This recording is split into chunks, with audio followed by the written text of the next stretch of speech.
Pierre-Élie, tu nous fais l'histoire du travail et tu nous parles, ma foi, d'une perspective rêveuse. Oui, Catherine, dernièrement, je suis passé à la page noire, puis je suis tombé sur une petite publication Destituer le travail. Ça a piqué ma curiosité, puis j'ai plongé le nez.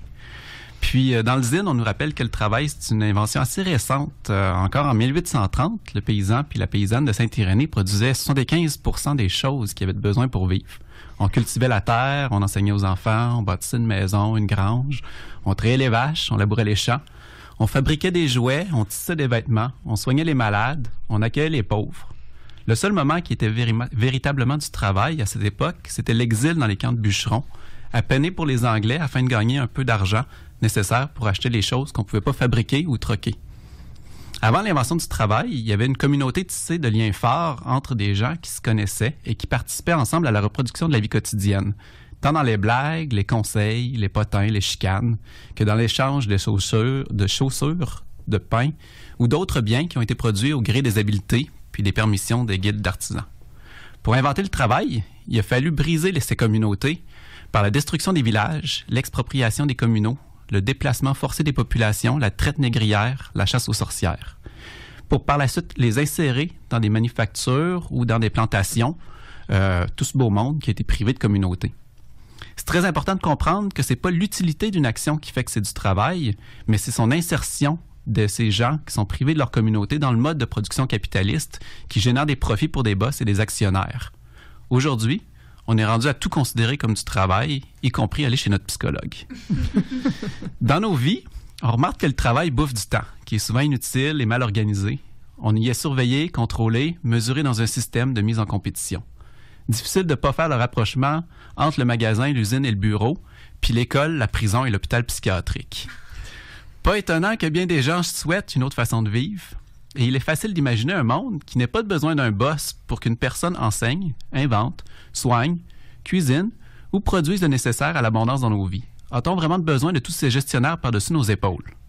Le but est donc, selon les auteurs, de faire éclater le travail en adoptant une façon de vivre qui réduise de plus en plus la place qu'il occupe dans nos vies et dans la société jusqu'à le faire disparaître complètement.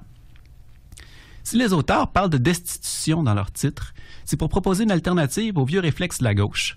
Souvent, on nous dit qu'il faut élire Québec solidaire pour que les choses changent. Parfois, il y en a des plus illuminés qui proposent de prendre les armes et de conquérir le pouvoir. Dans les deux cas, le monde du travail va continuer d'exister, l'exploitation va demeurer, avec le stress, les dépressions, les suicides, les dépendances aux drogues et à l'alcool qui l'entraînent. Ce monde doit donc devenir autre chose que sa version moins pire ou collectivisée qu'on nous propose. De là cette importance pour les auteurs de voir la révolution non pas comme un horizon à atteindre, mais comme une ligne qu'on trace dans le présent. Comment réussir le travail dans nos vies? On nous en propose 3 figures dans cette petite publication. La première figure, dite de la paresse, cherche à accroître dans nos vies les moments de repos, de fête, à jouer dehors, s'ennuyer un peu, se perdre et revenir, arriver en retard au boulot, allonger les pauses, oser la sieste au travail ou même y faire l'amour. Réparer, fabriquer, bidouiller, récupérer la nourriture jetée dans le supermarché permet de réduire notre besoin d'acheter et donc de travailler. La paresse touche aussi la manière d'élever nos enfants en résistant aux 20 000 activités qui nous emprisonnent dans un horaire épuisant.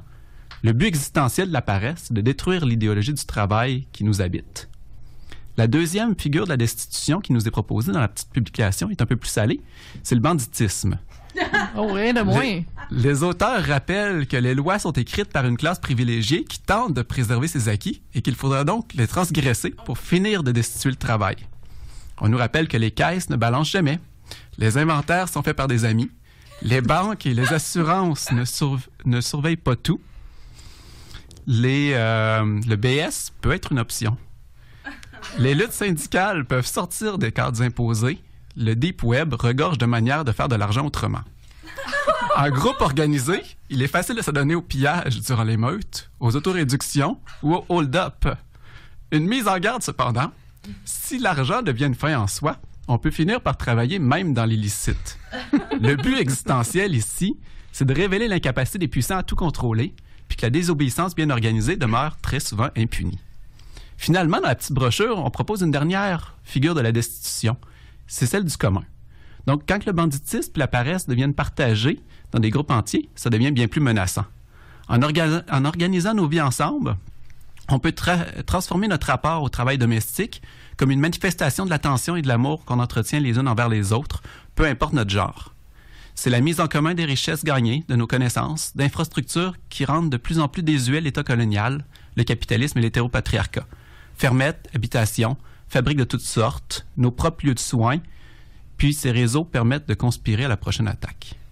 Bref, Destituer le travail conclut sur l'importance de rendre nos vies dangereuses pour le travail, du saccage et de l'affrontement, au pillage et au partage, tout en construisant des communautés dans lesquelles le travail ne peut plus faire sens et ne peut plus exister. Ainsi, on s'arrêtera de travailler, mais toujours on demeurera occupé. En trouvant nos proches avec qui s'organiser pour former des bandes, puis en se liant les unes aux autres en groupe actif, il risque de se produire une puissance politique et une force ancrée dans l'existence qui menacera l'ordre établi. Ben, rien de moins, ma foi, Pierre-Élie. Hein, on vous rappelle que c'est KIA FM, une radio non partisane. Non, mais sans blague, on comprend l'appel ici à la création de communautés et à repenser notre rapport au travail et à l'autorité. Tout à fait. Donc, prenez les ingrédients qui vous sied le mieux. C'est pour amorcer une réflexion, hein, quand même. Tout à fait. On peut destituer à différents niveaux, mais non, mais ça me fait penser à un texte que je disais récemment de David Graeber là, qui parlait du phénomène des bullshit jobs, des boulots à la con, et qui récidivaient. Puis justement, il disait, avec les avancées technologiques qu'on devrait avoir, pourquoi on n'a pas des semaines de 15 heures? C'est pourquoi on se permet encore d'avoir des emplois de cadres qui nous régissent alors que la productivité devrait être augmentée et on devrait justement moins travailler et tout et tout. Donc voilà, utilisez votre moyen, la technologie ou l'insurrection.